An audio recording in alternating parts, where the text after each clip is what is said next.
اللہ اللہ اللہ اللہ کہ حضرت عبداللہ ابن عمر رضی اللہ تعالیٰ عنہما، یعنی حضرت عمر کے بیٹے کون؟ حضرت عبداللہ ابن عمر رضی اللہ تعالیٰ عنہما، یہ سنیچر کے دن مسجد قباء کی طرف تشریف لے جا رہے ہیں، یعنی فجر کی نماز کے بعد حضرت عبداللہ ابن عمر مدینے میں مسجد قباء کی طرف تشریف لے جا رہے ہیں اور پیدل جا رہے ہیں، اور بولو پیدل جا رہے ہیں۔ خیر لمبا چوڑا فاصلہ ہے۔ حضرت عبداللہ ابن عمر رضی اللہ تعالیٰ عنہ مسجد قباء میں پہنچے، جو نمازیں ان کو ادا کرنی وہ نمازیں ادا کی اور واپس پیدل آنے لگے۔ بولو واپس پیدل آنے لگے۔ اب واپس پیدل آنے لگے تو راستے میں ایک صحابی نے دیکھا جو بالکل جوان، انہوں نے دیکھا کہ یہ عبداللہ ابن عمر اور وہاں قباء سے پیدل چلے آ رہے، تو انہوں نے اپنی سواری، ان کے پاس کھچر تھا، غالباً وہ صحابی کا نام حضرت مسور،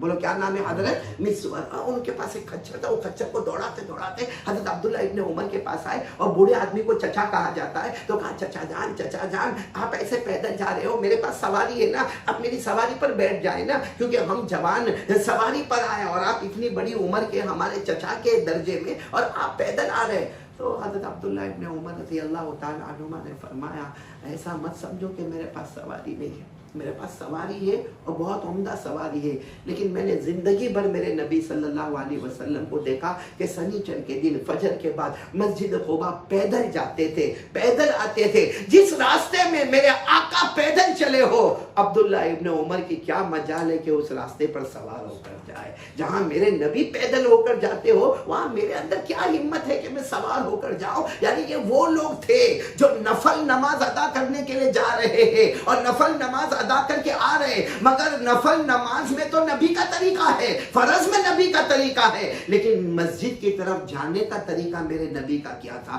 میرے آنے کا طریقہ کیا تھا، اس پر بھی یہ عمل کرتے تھے۔ اور کتنا پیارا جملہ کہ جس راستے پر میرے نبی پیدل گئے ہو اور پیدل آئے ہو، عبداللہ ابن عمر کی کیا مجال ہے کہ وہ اس راستے پر سوار ہو کر جائے۔ بلکہ میں آپ کو بتاؤں، آج جو بات یاد آ رہی مجھے، بہت پیاری بات یاد آ رہی ہے کہ جب ہمارے آقا محمد رسول اللہ صلی اللہ علیہ وسلم کی ولادت با سعادت ہوئی، آپ کو معلوم ہے سب سے پہلے دودھ پلایا ماں نے، یعنی کون؟ بی بی آمینہ نے۔ پھر دودھ پلانے کے لیے آئی حضرت حلیمہ، لیکن حضرت حلیمہ ایسا نہیں کہ ڈائریکٹ ہمارے نبی کے پاس پہنچ گئی۔ ہمارے نبی کی عمر وہ رضاعت والی، یعنی دودھ پینے والی عمر۔ حضرت حلیمہ نے بہت جگہ پر دیکھا لیکن کچھ معاملہ حل نہیں ہوا، تو حضرت حلیمہ یہاں آئی۔ خیر یہ بھی بہت لمبا واقعہ ہے، لیکن اتنا ہے کہ حضرت حلیمہ نے ہمارے نبی کو دودھ پلانے کے واسطے لے لیا، بولو سبحان اللہ۔ یعنی محمد صلی اللہ علیہ وسلم بی بی آمینہ کی گود سے اب بی بی دائی حلیمہ کی گود میں آئے۔ لیکن حضرت حلیمہ اپنے شوہر کو لے کر آئی تھی۔ جب یہ معصوم بچے، بلکہ معصوم کیا، میں تو کہوں گا معصوموں کے سردار کو جب حضرت حلیمہ اپنے گود میں لے کر آئی، تو ان کے شوہر نے کہا ٹھیک ہے چلو سواری پر بیٹھ جائے، چلو سواری پر بیٹھ جائے۔ اور عام طور پر سواری پر بیٹھنے کا طریقہ یہی ہوتا کہ شوہر بیٹھ گئے اور بیوی کو کہا کہ پیچھے بیٹھ جاؤ۔ اب حلیمہ پیچھے بیٹھ گئی تو ہمارے نبی بیچ میں ہو گئے، بولو ہمارے نبی بیچ میں ہو گئے، کیونکہ آگے ان کے شوہر ہے، پیچھے حلیمہ ہے، اور حلیمہ کی گود میں محمد رسول اللہ صلی اللہ علیہ وسلم جو جان کے ٹکڑے کی طرح چمک رہے ہیں۔ سواری چلنے کو تیار نہیں، بولو سواری چلنے کو تیار نہیں۔ تو حلیمہ کے شوہر نے کہا ہم کو معلوم ہے کہ ہماری اٹھنی بہت کمزور ہے، لیکن یہ چلنے کو تیار نہیں ہے، چلو اتر جاؤ۔ سب کے سب اتر گئے۔ جیسے سب اتر گئے تو اٹھنی الحمدللہ کھڑی ہوئی اور تھوڑا تھوڑا چلنے لگی۔ مطلب اٹھنی میں چلنے کی صلاحیت تو ہے، لیکن ہم بیٹھتے تو چلنے کو تیار نہیں۔ تو ان کے شوہر نے پھر اٹھنی کو پکڑا، پھر اس کو بٹھایا اور خود کہاں بیٹھ گئے؟ آگے بیٹھے۔ اپنی بیوی کو کہا پیچھے بیٹھ جاؤ۔ تو پھر ہمارے نبی کہاں پر ہو گئے؟ بیچ میں ہو گئے۔ ہمارے نبی کہاں پر ہو گئے؟ مڈل میں، بالکل بھی سواری چلنے کو تیار نہیں ہو۔ حضرت حلیمہ رو پڑی، ان کے شوہر غصے میں لال ہو گئے، کیا ہو گیا یہ سواری کو، کیا ہو گیا؟ ہم اترتے ہیں تو اٹھتی ہے اور چلتی ہے، اور ہم جب بٹھاتے اور ہم بیٹھتے تو چلنے کو تیار نہیں۔ اچانک ان کے شوہر کے دل و دماغ میں بات آئی، کہا ایک کام کرو حلیمہ تم آگے بیٹھ جاؤ، تم آگے بیٹھ جاؤ۔ اب حلیمہ آگے بیٹھ گئی اور ان کے شوہر پیچھے بیٹھ گئے، تو ہمارے نبی سب سے آگے ہو گئے۔ کیونکہ حضرت حلیمہ کے گود میں تھے تو ہمارے نبی سب سے آگے ہو گئے. اب جو سواری اٹھی ہے بولو سبحان اللہ, اور جو سواری چلی ہے ایسے تیز چلی ہے تو حلیمہ کہنے لگی یہ کیا ہو گیا, یہ ہماری وہی اٹھنی ہے جس پر ہم آئے تھے. کیونکہ قبیلہ بنو سعد سے بہت ساری اٹھنیاں نکلی تھی اور بہت ساری دودھ پلانے والی نکلی تھی اور سب بچوں کو لے کر چلی گئی, لیکن حضرت حلیمہ کی جو سواری دوڑی ہے وہ جو عورتیں بہت پہلے نکل گئی تھی قبیلہ بنو سعد والی اور بچوں کو لے کر نکلی تھی. یہاں سے جب حلیمہ کی اٹھنی آئی ہے ساری اٹھنیاں کچھ رائٹ میں ہو گئی کچھ لیفٹ میں ہو گئی, درمیان میں راستہ دے دیا اور حضرت حلیمہ کی اٹھنی سب سے آگے نکل گئی. جب سب سے آگے نکل گئی اور قبیلہ بنو سعد میں ایسا لگتا تھا جیسے آسمان سے خوشبو کی بارش برسی ہو, پورا قبیلہ بنو سعد خوشبو سے مہکنے لگا, سارے طرف عطر سے معطر ہونے لگا, سارے طرف نور سے منور ہونے لگا. تو ساری عورتیں حلیمہ کے پاس آئی کہ تو نے اٹھنی بدل دی, تو نے سواری بدل دی, کیونکہ جو سواری تو لے کر آئی تھی وہ تو بہت دھیرے چلتی تھی, بہت آہستہ چلتی تھی, یہ تو سواری بہت تیزی کے ساتھ آ گئی. تو حضرت حلیمہ نے فرمایا پیدا کرنے والے کی قسم سواری نہیں بدلی ہے, سوار بدل گیا ہے. سواری نہیں بدلی ہے, سوار بدل گیا. پہلے حلیمہ تھی, حلیمہ کے شوہر تھے, اب حلیمہ ہے, حلیمہ کے شوہر ہے. اور معلوم نہیں یہ کوئی نور نظر ہے, کوئی چاند کا ٹکڑا ہے کہ اس کے آنے کے ساتھ ہی پورے قبیلہ بنو سعد خوشبو سے مہکنا شروع ہو گیا. اور آپ کو معلوم ہوگا حلیمہ کے پاس کچھ بکریاں تھی, جیسے گھر میں انٹر ہوئی محمد صلی اللہ علیہ وسلم کو لے کر انٹر ہوئی, ساری بکریوں کے تھن دودھ سے بھرے ہوئے تھے. وہ حضرت حلیمہ تعجب سے سوچنے لگی یہ کیا ہوا.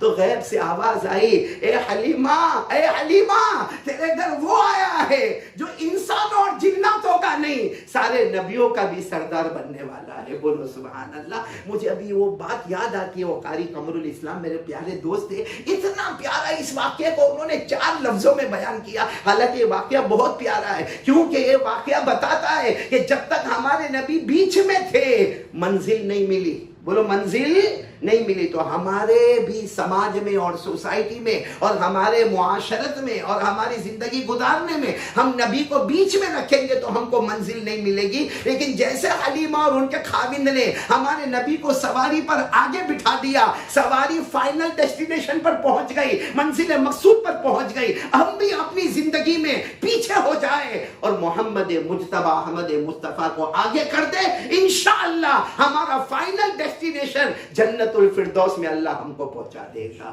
یہ ایک بہت بڑی مثال تھی کہ ہمارے نبی ابھی تو دودھ پیتے وقت تھے لیکن اللہ نے آگے رکھا. بولو اللہ نے آگے رکھا, سواری پر آگے رکھا تاکہ امت کو بتائے بھلے یہ دودھ پیتی عمر میں ہے مگر یہ امام ہے اور آپ سب مقتدی ہے. اللہ نے ان کو امام بنا دیا, ہم کو مقتدی بنا دیا اور ساری عورتوں کو اٹھنی اوورٹیک کر کے چلی گئی کیونکہ اس پر محمد مجتبی صلی اللہ علیہ وسلم سوار. تو قاری قمر الاسلام میں مجھے اتنا اچھا لگتا, میں کبھی اکیلا بھی گنگناتا رہتا, اتنا پیارا ہے. میرا لمحہ لمحہ, آپ بھی بولیں گے میرے ساتھ میں, میرا لمحہ لمحہ شادمان ہو گیا, میرا لمحہ لمحہ شادمان ہو گیا, میرا لمحہ لمحہ شادمان ہو گیا, کملی والے مصطفیٰ سے پیار ہو گیا, کملی والے ہاں کملی والے مصطفیٰ سے پیار ہو گیا. آج حلیمہ سارے جہاں میں تیری قسمت جاگی ہے, آج حلیمہ سارے جہاں میں تیری قسمت جاگی ہے. اٹھنی جو کمزور بہت تھی وہ آگے آگے چلتی ہے, اٹھنی جو کمزور بہت تھی وہ آگے آگے چلتی ہے. آمینہ کا لال جب سوار ہو گیا, آمینہ کا لال جب سوار ہو گیا, کملی والے مصطفیٰ سے پیار ہو گیا, میرا لمحہ لمحہ شادمان ہو گیا, کملی والے مصطفیٰ سے پیار ہو گیا.